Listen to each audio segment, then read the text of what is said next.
என்னை யாரும் அடிமைப்படுத்த முடியாது என்ற உணர்வும், யாரையும் அவமரியாதை செய்யாத உணர்வும், பலவிதமான அடக்குமுறைகளில் இருந்து தன்னை பாதுகாத்துக் கொள்ளுகிற துணிவும், வாழ்க்கை முழுவதும் நான் ஒரு லிஸ்ட் போட்டா, பயத்திலிருந்து விடுதலை, வறுமையிலிருந்து விடுதலை, துன்பத்திலிருந்து விடுதலை, நேற்றிலிருந்து விடுதலை, நேற்றிலிருந்து இன்று விடுதலையாகி இருப்பதே பல பேரால் முடியாது. இன்னும் பல பேர் பிணங்களை போல் நேற்றை பற்றிய சுமைகளையே மனதில் வைத்துக் கொண்டு கவலைப்பட்டுக் கொண்டிருப்பார்கள். நேற்றிலிருந்து விடுதலை, தன்னுடைய எண்ணங்களில் இருந்து விடுதலை, பலவேறு குருமார்களிடமிருந்து விடுதலை, இன்னும் பலவிதமான சிக்கலில் இருந்து விடுதலை. இப்ப விடுதலை என்பது ஒற்றை வார்த்தை அல்ல, அது வாழ்க்கை முழுதும் நிரந்தரமாக நடந்து கொண்டே இருக்கிற ஒரு போர். Every second. சில பேருக்கு மனைவியிடமிருந்து விடுதலையே பெரிய கஷ்டம், நண்பனிடமிருந்து விடுதலைங்கிறது பெரிய கஷ்டம், தன்னுடைய முதலாளிகிட்டேருந்து விடுதலைங்கிறது பெரிய கஷ்டம். யோசிச்சு பாருங்க, எத்தனை விதமான பந்தங்களை நம்ம மாட்டிக்கொண்டு கஷ்டப்படுறோம். நம்ம என்ன சொல்லுவோம் தெரியுங்களா? நம்மளை யாரோ அடக்கி வச்சிருக்கிறாங்க, அவங்க தான் என்னை பிடிச்சி வச்சிருக்கிறாங்க, அவங்க தான் என்னை கட்டி வச்சிருக்கிறாங்கன்னு இந்த நினைப்பிலேருந்து வெளியே வரணும். அதுதான் எண்ணங்களில் இருந்து விடுதலை.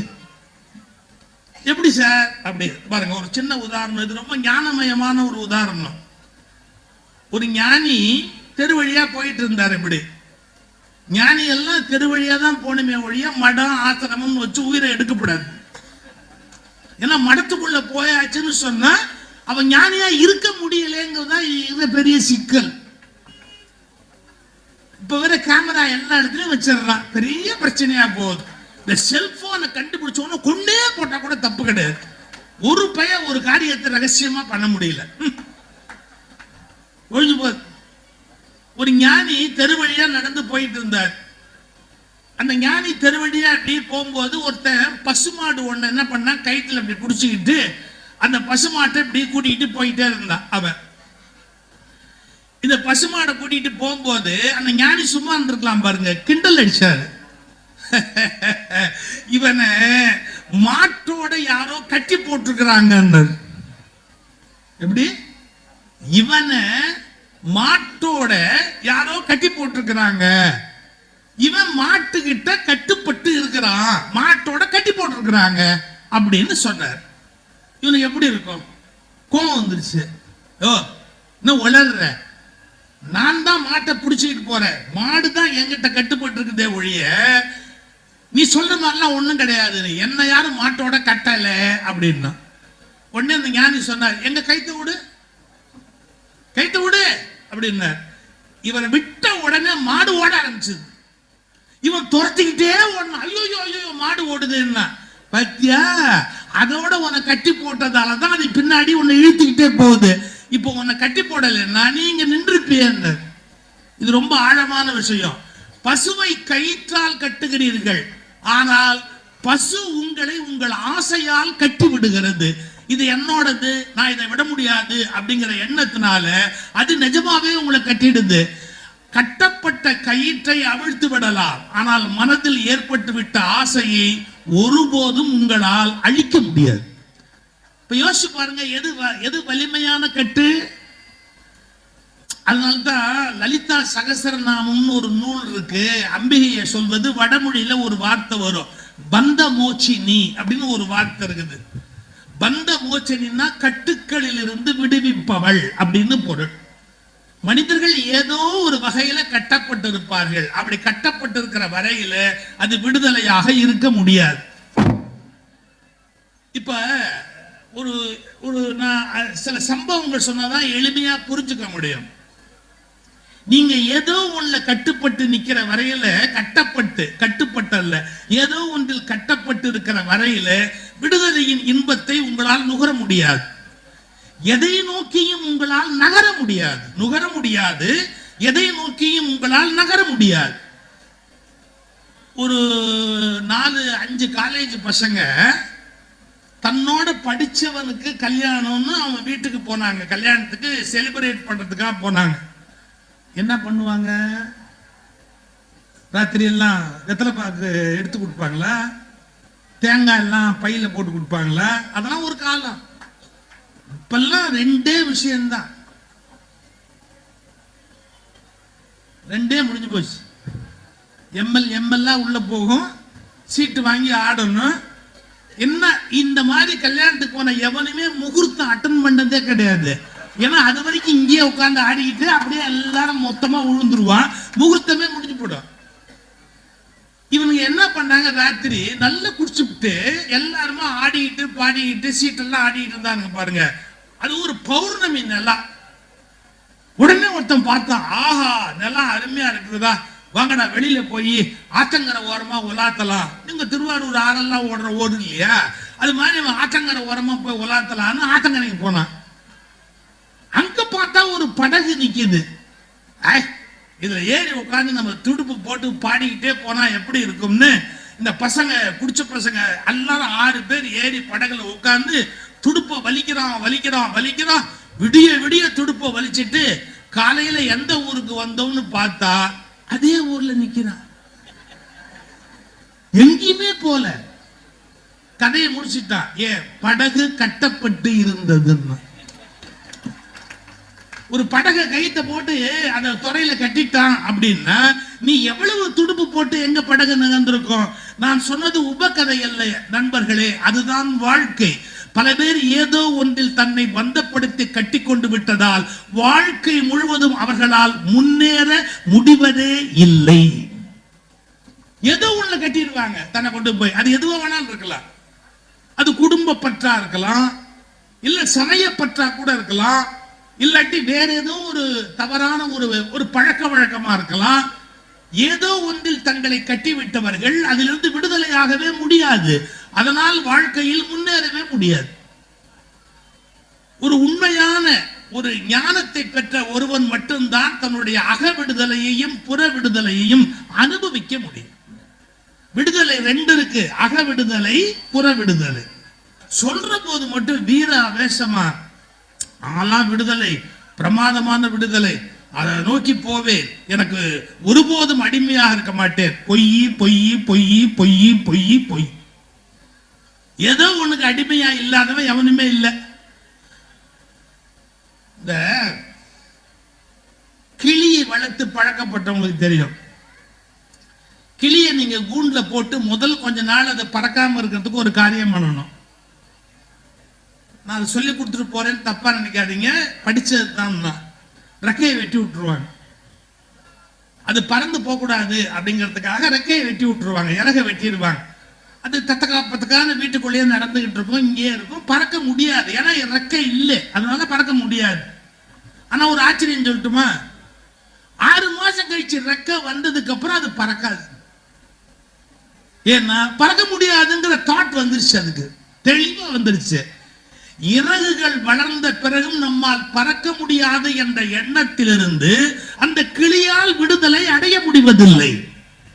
மீண்டும் சொல்லுகிறேன், சுதந்திரம் வந்த பிறகும் கூட பலரால் இந்தியாவிலேயே வாழ முடியும் என்ற எண்ணம் இன்னும் வரவில்லை என்றால் அந்த கிளிக்கும் உங்களுக்கும் என்ன வித்தியாசம் இருக்கிறது? ஏன் எண்ணத்தால நம்ம அடிமை ஆயிட்டோம். அவன் இல்லைன்னா நம்ம வாழ்க்கை போயிடும், அவனுடைய ஆதரவு இல்லைன்னா நம்முடைய வாழ்க்கை போயிடும். அதை அத்தனையும் தாண்டி நிக்கணும். ஒரு கிளி கத்துச்சு, எனக்கு சுதந்திரம் வேண்டும், கூண்டுக்குள்ள உட்கார்ந்து எனக்கு சுதந்திரம் வேண்டும், விடுதலை வேண்டும், எல்லாம் கிளி கத்துச்சு. ஒரு பெரிய மனுஷன் பார்த்தான், என்னடா இந்த கிளியோட ஒரே பேசும், கிளி நல்லா பேசும், என்னடா இப்படி கத்துது அப்படின்ட்டு கூட்ட திறந்தான். வா சனினே வா வா, இந்தா வெளியில தானே போனோம் போ அப்படி. அது வெளியில வந்தது, இப்படி வந்தது, இப்படி வந்தது, இப்படிலாம் பார்த்துட்டு எனக்கு விடுதலை வேண்டும் வந்துருச்சு. மறுபடியும் உள்ள போயிடுச்சு. அவனை பரிதாபமா பார்த்தது, கதவு சாத்து. இதுக்கு கூண்டோட கதவு சாத்தன். தப்பா நினைக்காதீங்க, நம்மில் பலரும் அந்த மாதிரி ஒரு பயத்துல இருக்கிறோம். எவ்வளவு பேர் வந்து நம்மை விழிப்படைய செய்தாலும் மீண்டும் இருளுக்குள் புகுந்து கொண்டு ஒரு பயத்தில் வாழத்தான் நமக்கு தெரியுமே ஒழிய எல்லாவற்றிலே இருந்தும் பயத்தை விடுதலை செய்துவிட்டு சுதந்திரமாக வாழக்கூடிய உண்மையான விடுதலை இன்னும் மனித வர்க்கம் பெறவில்லை. எதிர்காலம் பற்றிய பயம், ஃபியர். ஓஷோ எழுதுறாரு புத்தகத்துல என்னன்னா, என்டையர் ஹியூமன் சொசைட்டியை ஆட்டி படைப்பது எது அப்படின்னா ஃபியர், பயம். நாளைக்கு என்ன ஆகுமோ, எதிர்காலம் என்ன ஆகுமோ. சார் நம்ம ஊர்ல 108 வயசான கூட சொல்றான் எதிர்காலம் என்ன ஆகுமோன்றான். என்ன ஆகணும், என்ன ஆகணும்? கடந்த காலமே சரியில்லை, எதிர்காலம் என்ன ஆகுமோன்னு கவலையா இருக்குது அப்படின்னா கொஞ்சம் யோசிச்சு பாருங்க. எந்நேரமும் ஒரு ஃபியர்லயே எப்படி வாழ்க்கையை நடத்த முடியும்? ஃபியர்லெஸ், அச்சமற்ற ஒரு வாழ்க்கை. அதுதான் உண்மையான மன விடுதலை. மனம் விடுதலையாகி இருக்கிறது என்பதற்கு அதுதான் ஒரு அடையாளமா இருக்க முடியும். இப்ப இன்னும் கொஞ்சம் மேல போலாம். சுதந்திரம் என்பதை அனுபவிக்க வேண்டும் என்று நினைப்பவருக்கு ஒன்று சொல்லிக் கொள்கிறேன். இந்த உலகத்தின் அமைப்பே நீங்கள் பூரணமான விடுதலைக்கு செல்ல விடாதபடி பல தடைகளை விதித்திருக்கிறது. தி என்டையர் சொசைட்டி இருக்குல்ல, அது மட்டும் இல்ல, சிஸ்டம். பாருங்க, ஹசரத் அலி அப்படின்றவர் நபிகளுடைய ஒரு அருமையான தொண்டர். அவர்கிட்ட போய் ஒருத்தன் கேட்டான், பூரண சுதந்திரம் என்பது சாத்தியமானு கேட்டான். அவர் பதில் சொன்னாரு, சுதந்திரத்தை நீ பயன்படுத்த முடியும், சுதந்திரமாய் சில முடிவுகள் எடுக்க முடியும், ஆனால் பூரண சுதந்திரம் சாத்தியம் என்று எனக்கு தோன்றவில்லை. ஏன் என் லைஃப் நான் முடிவு பண்ண முடியாதா, பூரணமா சுதந்திரமா இருக்க முடியாதா அப்படி டக்குன்னு அவன்கிட்ட கேட்டாரு. அவன் நின்றுகிட்டு இருந்தான். காலத்துக்கு காலத்துக்கு அப்படின்னாரு. உடனே வலது காலை அப்படி தூக்கிட்டான். தூக்குன உடனே வலது காலை தூக்கிட்டான். சொன்னாரு, இடது காலை தூக்கு. எங்க வலது காலை தூக்குனதுக்கு அப்புறம் இடது காலையே தூக்குறதுக்கு நான் என்ன இழிச்ச வேணும்? வலது காலை தூக்குனா தூக்கிடலாம், நான் காலை தூக்குன்னு தான் சொன்னாரு. வலது காலை தூக்குனதுக்கு அப்புறம் இப்ப இடது காலை தூக்குனா முடியாது. சொன்னாரு, காலை தூக்கு என்று நான் சொன்ன போது உனக்கு சுதந்திரம் இருந்தது, அது எந்த கால் என்று நீ முடிவு செய்து கொண்டாய். ஆனால் வலது காலை உயர்த்திய பிறகு இடது காலை உயர்த்த முடியாது என்று பந்தப்பட்டு விட்டாய். ஒரு ரெஸ்ட்ரிக்ஷன் வந்துருது. எல்லா சுதந்திரங்களும் ஒரு விதமான கட்டுப்பாட்டை நம் மீது திணிக்கின்றன. நீங்க எப்பெல்லாம் சுதந்திரத்தை எக்ஸசைஸ் பண்றீங்களோ, உங்களுடைய விடுதலை உணர்வை பயன்படுத்துறீங்களோ, உடனடியாக அது ஒரு கட்டுப்பாட்டை வந்து நம்ம மேல திணிச்சிடும். நீங்க இந்த ஸ்கூல்ல போய் ஜாயின் பண்ணிட்டீங்க அப்படின்னு முடிவு பண்ணிட்டீங்கன்னா யூனிஃபார்ம் அதான். நீங்க இந்த ஸ்கூல்ல போய் ஜாயின் பண்ணிட்டீங்க அப்படின்னா அது தமிழ் மீடியம் தான். நீங்க இந்த ஸ்கூல்ல போய் ஜாயின் பண்ணிட்டீங்க அப்படின்னா பிரேயருக்கு கண்டிப்பா போயாகணும். சோ நீங்க என்ன முடிவு பண்ணிட்டாலும் ஃபர்ஸ்ட் வேணா பிரையாரிட்டி உங்களுக்கு இருக்கு, நான் சூஸ் பண்ற வரைக்கும் இருக்கு. Once I apply my free will, என்னுடைய சுதந்திர எண்ணத்தை ஒரு முறை நான் பயன்படுத்தி விட்டால் அதனாலேயே நான் அடிமையாகி விடுகிறேன். இந்த புரிதல் வந்துருச்சுன்னு வச்சுங்க, எல்லாத்திலிருந்து எப்படி விடுதலை ஆகிறது, பூரணமான விடுதலை என்பது எப்படி சாத்தியம் என்பதை பற்றி நாம் யோசிக்க தொடங்குவோம். ஆனா இது ஒரு இயல்பு சார், உயிரின் இயல்பு சார். மகாபாரத கதையில ஒரு அருமையான காட்சி வரும். பாஞ்சாலிய வந்து 5 பேரும் சூதுல வச்சு தோத்து அடிமையானதுக்கு அப்புறம் அவ சபதம் பண்ணுவா, கோபத்துல சபதம் பண்ணுவா, இந்த பீமனோட இந்த துரியோதனுடைய ரத்தம், துச்சாதனுடைய ஆக்கை ரத்தம் எல்லாத்தையும் பூசிதான் நறுங்குழல் முடிப்பேன் அப்படின்னு ரொம்ப கோபத்துல சபதம் பண்ணுவா திரௌபதி. அது நேரம் வரைக்கும் ஏதோ விளையாட்டு மாதிரி இருந்து பேசாம இருந்த திருதராஷ்டிரன் சொன்னா, துரியோதன அப்ப திருதராஷ்டிரன் சொன்னா, ஐயோ நான் என்னமோ சூது விளையாடுறீங்கன்னு கொஞ்ச நேரம் சும்மா இருந்துட்டேன், ஆனா அது இவ்வளவு விபரீதமா போகும்னு எனக்கு தெரியாது. அம்மா அம்மா கோச்சுக்காத கோச்சுக்காத கோச்சுக்காத, வா வா, நீ என்ன கேட்கறியோ வரங்கள் நான் தர்றேன், நீ உனக்கு எவ்வளவு வரம் வேணாலும் கேளுமா, தயவு செய்து வரத்தை கேட்டுக்கா, நீ சௌக்கியமா அந்த இடத்த விட்டு போ அப்படின்னா. அவ உடனே ஒரு வரம் கேட்டா. என்ன கேட்டா தெரியுங்களா? இவர்கள் 5 பேரும் அடிமைகள் இல்லை என்று விடுதலை செய். 4 பேர், இவர்கள் 4 பேர். தருமனுக்கு தனி இடம் கொடுத்தா, ஏன்னா முதல்ல வச்சு ஆண்டவன். தருமன் அடிமை இல்லை என்று விடுதலை செய். இந்த 4 பேரும் அடிமை இல்லை என்று விடுதலை செய். 2 வரம் கேட்டா. தந்தேன் தந்தேன் தந்தேன். அதோட சொன்னா போதும், மற்றதெல்லாம் நாங்க பார்த்துக்குவோம். ஏம்மா தருமன் அடிமை இல்லைன்னு விடுதலை வாங்கிட்டு, 4 பேரும் அடிமை இல்லைன்னு விடுதலை வாங்கிட்டு, நீ அடிமை இல்லைன்ற வர என்ன கேட்டா கொடுக்க மாட்டேனா? நான் அடிமை இல்லைன்னு சொல்லி நீ வரம் கேளுமா, கொடுக்கறேன்னா. அவன் ஒரு பதில் சொன்னா பாருங்க, என்னை யாராவது அடிமையாக ஆக்கி இருந்தால் தானே நான் விடுதலையே கேட்க வேண்டும். என்னை அடிமையாக்குற தகுதி எவனுக்கும் இல்லை. சொன்ன வார்த்தை, என்னை அடிமையாக்குற தகுதி எவனுக்கும் இல்லை, இன்க்ளூடிங் மை ஹஸ்பண்ட். முதல்ல பெண்ணியத்துல ரெவல்யூஷனை பேசினவ அவ. என்ன வச்சு ஆடுறதுக்கு அவங்க ரைட் இல்லை. ஏன்னா I am not is property. நான் என்ன உடைமையா? என்ன வச்சு ஆடுறதுக்கு அவருக்கு ரைட்ஸ் இருக்கா? நான் என்ன உடைமையா? நான் உயிர் பொருள். அப்ப என்ன பற்றிய முடிவுகளை நான் எடுக்கலாம். அவர் என்ன எடுக்கிறது? என்ன பத்தி சூதாட்டில் வச்சு பணையாடுறதுக்கு நான் அடிமையே இல்லாத போது விடுதலை வேண்டும் என்று ஏன் கேட்க வேண்டும்? மற்றவற்றை நாங்கள் பார்த்துக் கொள்வோம் சொல்லிட்டு அந்த இடத்தை விட்டு போனா. இங்க கவனிக்க வேண்டிய விஷயம் என்ன தெரியுங்களா? உங்களை பற்றிய பிறரது அபிப்பிராயங்கள் உங்களை அடிமைப்படுத்துவதில்லை. உங்களை பற்றிய உங்களுடைய அபிப்பிராயங்கள் தான் உங்களை அடிமைகளாக வைத்திருக்கின்றன.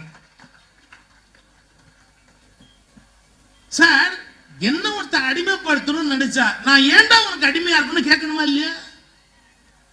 என்ன ஒருத்த அவமானப்படுத்தினா நீ யார என்ன அவமானப்படுத்துறதுக்கு கேட்கணுமா இல்லையா? ஆமாங்கோ, என்ன அடிமைப்படுத்தலாம் நியாயமோன்னு கை கட்டிட்டு நின்னா எவன் காப்பாத்துறது? அப்ப விடுதலை என்பது, நல்ல கவனிங்க, விடுதலை என்பது பிறர் கொடுத்து பெறுவதல்ல, நாம எடுத்துக்கொள்வது. ஐ டிக்ளேர், ஐ டிசைட், நான் அறிவிக்கிறேன், நான் விடுதலையானவர். இந்த உணர்வு மனசுல இருக்கணும். இன்னொருத்த விடுதலை சொல்ற, ஆகஸ்ட் 15 இங்கிலீஷ்கார விடுதலை கொடுத்தா, ஆமா 3 வடைக்கு 4 வடை இலவசம் கொடுத்தாங்க. அவன் யாரு கொடுக்கறதுக்கு? நான் விடுதலையானவன் என்பதை நான் அறிவிக்கிறேன். இது பல பேருக்கு புரியல சார். எதுவா இருந்தாலும் இன்னொருத்தர் கொடுக்கணும். இவங்களுக்கு பட்டமா இருந்தாலும் இன்னொருத்தர் கொண்டாந்து கொடுக்கணும். இவங்க அறிவா இருந்தா கூட சார் சில விஷயத்துக்கு மேற்கோள் திருவள்ளுவர்ல இருந்து இருக்குதா இல்ல, அது எதுக்குப்பா அவரும் என்ன மாதிரி ஒரு மனிதர் ஒரு காலத்துல சொன்னாருப்பா, இப்ப நான் உட்கார்ந்து சொல்றேன் கேட்டுக்குப்பா. இந்த கிளாரிட்டி இருக்கணுமா இல்லையா? எது கேட்டாலும் மேற்கோள் வேணுமா? அதுல இருக்குதா, இதுல இருக்குதா, அதுல இருக்குதா, ஏன் மேற்கோள் கொடுக்கணும்? ஒரு விஷயம் சரியா தவறா என்பதை அந்த விஷயமே நிரூபிக்காதா? எல்லாத்துக்கும் ஒரு மேற்கோள் வேணுமா? ஏதாவது ஒரு நூல்ல இருந்து, மத நூல்ல இருந்து மேற்கோள் காமிச்சதான் அது உண்மை பொய்ன்னு சொல்லணுமா? தன் பலத்தில் நிற்கக்கூடிய ஆற்றல் சத்தியத்துக்கு உண்டு. தன் பலத்தில் நிற்கக்கூடிய ஆற்றல் உண்மைக்கு உண்டு. நீ என்ன இதுக்கு எந்த மேற்கோள் நான் காட்ட வேண்டிய அவசியம் இல்லை. இது தப்புனா தப்புதான். இந்த உணர்வு நமக்கு வரும்.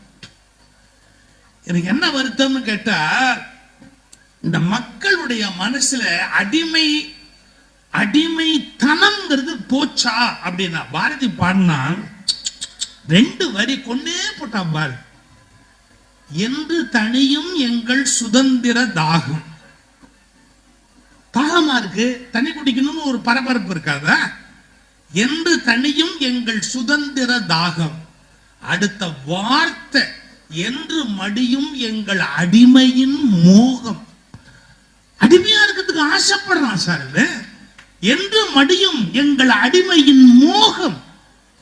நான் ஒருத்தருக்கு கீழே போய் நிக்கணும், அடிமையா நிக்கணும் அப்படிங்கறத நான் மோகிக்கலாமா? நான் விரும்பலாமா? நானே அதை ஆசையா நினைக்கலாமா? அவருக்கு எப்படியாவது நான் அடிமையா இருந்தா எனக்கு சந்தோஷம்னு நினைக்கலாமா? ஒரு சுதந்திரமான உணர்வுக்கு வர வேணாமா? சில பேர் சொல்றோம், எதுவா இருந்தாலும் நான் ஜோசியரை கேட்காம செய்ய மாட்டேன், எதுவா இருந்தாலும் எங்க சாமியாரை கேட்காம செய்ய மாட்டேன். உன்னை ஒரு பையன் காப்பாற்ற முடியாதுடா, உன்னை ஒரு பையன் காப்பாற்ற முடியாது. உனக்கு அறிவு இல்ல, சொந்த அறிவு இல்ல, அனுபவம் இல்ல, உன் குடும்பத்துல மூத்தவங்க இல்ல, யோசிக்க தெரிய வேண்டாமா? படிக்க தெரிய வேண்டாமா? எதுவா இருந்தாலும் ஜோசியர் சொல்லணும், என் குலக்கூடு சொல்லணும், என் சாமியார் சொல்லணும். எதுக்கு நான் சொல்லணும்? அவங்க நீ அறிவுடைய மனிதன் தானே, யோசிக்கலாம்ல. அவங்க கேட்காம நான் ஒண்ணு செய்ய மாட்டேன். உன்னை காப்பாத்துறது கஷ்டம். இந்த உணர்வு வரணும். நான் பெரியவங்களை மடிக்காதீங்கன்னு சொல்லல, ஆனா பெரியவங்கன்னு சொல்லி மேல ஏறி காதை கடிக்காதீங்க. முதுகுல ஏறி தலையை குட்டாதீங்கன்ற, வளர விடாதபடி இம்சை பண்ணாதீங்க, அது யாரா இருந்தாலும் சரி. எனக்கு என்ன வருத்தம் தெரியுங்களா, திருவள்ளுவர் அவ்வளவு தெளிவா எழுதினார். டேய், எவ்வளவு பெரிய மனுஷன் சொன்னாலும் நீ ஒரு தடவை டெஸ்ட் பண்ணு, ஆசிட் டெஸ்ட் பண்ணு. என்ன, எப்பொருள் யார் யார் வாய் கேட்பினும் அப்பொருள் மெய்ப்பொருள் காண்பது அறிவு. யார் யாரு எவன் பெரிய ஆளா இருந்தாலும் சரிதான், அவன் சரியா சொல்றானா இல்லையான்னு பாரு. இன்னொருத்தன் உன்னை விட நான் பெரிய ஆளு அப்படின்னு சொன்னா, எப்படி பெரிய ஆளு? என்ன, உனக்கு மட்டும் 2 கொம்பு கூட முளைச்சிருக்குதா? நான் உனக்கு அடிமையா இருக்கணுமா? உன்னை ஏத்துக்கணுமா? எதுக்கு ஏத்துக்கணும்? நான் உனக்கு ஈக்குவல். ஒரு அழகான பொன்மொழி நான் படிச்சது, நான் உன்னை விட உயர்ந்தவன் என்று பொருள் அல்ல, உன்னை போலவே வித்தியாசமானவன் அதனால் சமமானவன். உன்னை போலவே வித்தியாசமானவன் அதனால் சமமானவன்.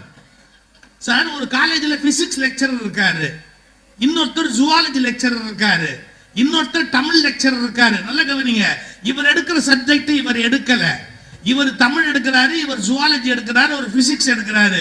ஆனா எல்லாருமே பேராசிரியர் தான். அவங்களுக்கு சம்பளம், ப்ராவிடன்ட் ஃபண்ட், கிராஜுவிட்டி கொடுக்க வேண்டியது ஈக்குவலா தான் இருக்கணும். ட்ரீட்மெண்ட் எல்லாமே ஈக்குவலா இருக்கணும். உன்னை போல வித்தியாசமானவன் அதனாலேயே சமமானவன். இன்னைக்கு என்ன நினைக்கிறான், தமிழ்ல பேசினவன் முட்டாள், சமஸ்கிருதத்துல பேசினவன் ஒஸ்திங்கிறானே. என்ன அர்த்தத்துல பேசுற? எப்படி தமிழை விட சமஸ்கிருதம் ஒஸ்தி? எனக்கு பதில் சொல்லு. தமிழை விட சமஸ்கிருதம் என்ன ஒஸ்தி? பதில் சொல்லு. அதெல்லாம் ரொம்ப வருஷமா வருது. நிறுத்து, அநியாயம் ரொம்ப வருஷமா வருது, அக்கிரமம் ரொம்ப வருஷமா வருது. எனக்கு நியாயம் வேணும். அது என்ன தமிழை விட சமஸ்கிருதம் ஒஸ்தி நீ சொல்றது? சார், இந்த மனுஷனுக்கு இருக்கிற பயத்தை பார்த்தா எனக்கு அவ்வளவு கோபம் வருது. ஏன் பயப்படணும்? அது என்னோடது கோயில், அது என்னோடது. அப்ப எனக்கு இல்லாத ரைட்ஸ் யாருக்கு இருக்குது? யாரோ ஒருத்தர் தலைமையில் தூக்கி வச்சு நான் ஏன் தாழ்ந்து போனோம்? இந்த தெளிவு, தைரியம், துணிவு இன்னைக்கு மக்கள்கிட்ட அப்படி ஒரு பயம் அப்படியே அப்பிட்டு இருக்குது. வெளியே வாங்க. இந்த உலகத்துல யாரோ ஒருத்தர் சொல்லிட்டாங்க அப்படிங்கிறதுக்காக அதுலயே நாம ஸ்டிக் ஆன் பண்ணி வாழ வேண்டிய கட்டாயம் கிடையாது. சார், என்னை பத்தி எல்லாருக்குமே தெரியும், யாருக்கு நான் பயந்தாள் கிடையாது. தமிழ்நாட்டில் ஒரு மரபு இருக்குது. தமிழ்நாட்டில் என்ன மரபு இருக்குது? எதையாவது தொடங்குறதா தமிழ் தாய் வாழ்த்து முதல்ல போடுவோம், நிறைவடைந்த போது தேசிய கீதம் போடுவோம். நாங்க 75 வருஷமா செய்யறது நீ ஒத்த ஆள் வந்து மாத்துன்னு சொன்னா மாத்துவோமா? நீ யாரு? நீ யாரு? ஏதோ வந்து கவர்மெண்ட் செலவுல சாப்பிட்டியா, மரியாதையா வீட்டு கட்டிட்டு அடுத்த ஊருக்கு போக வேண்டியது. நாளை காலையில டிரான்ஸ்பர் பண்ணா நீ வேற ஊருக்கு போகணும். எங்களை எவனும் தமிழ்நாட்டை விட்டு டிரான்ஸ்பரே பண்ண முடியாதுடா. இது எங்க ஊரு, இது எங்க ஊரு. என் வீட்டுல வந்து எதை எங்க வைக்கணும் நீ சொல்லுவியா? ஒரு கொதிப்பு, ஒரு வேகம் மக்களுக்கு வரலையே. அவர் என்ன சொல்ற? அது தேசப்பற்று. என்ன தேசப்பற்று? தேசிய கீதத்துக்கு நிற்காமல் நீ போனதுதான் தேசப்பற்று அற்ற செயல் என்பதை நன்றாக புரிந்து கொள்ளும். எப்படி தேசிய கீதத்தை அவமதிக்கலாம்? ஒரு நிகழ்ச்சியோட முடிவுல பாடுவாங்க, அது வரைக்கும் பொறுமையாயிரு. பாடி முடிச்சதுக்கு அப்புறம் அந்த இடத்தை விட்டு வெளியே போ. தேசிய கீதத்தை அவமதித்த நீ எங்களுக்கு தேசிய கீதத்தையும் தேசப்பற்று பற்றியும் சொல்லிக் கொண்டிருக்கிறாயா?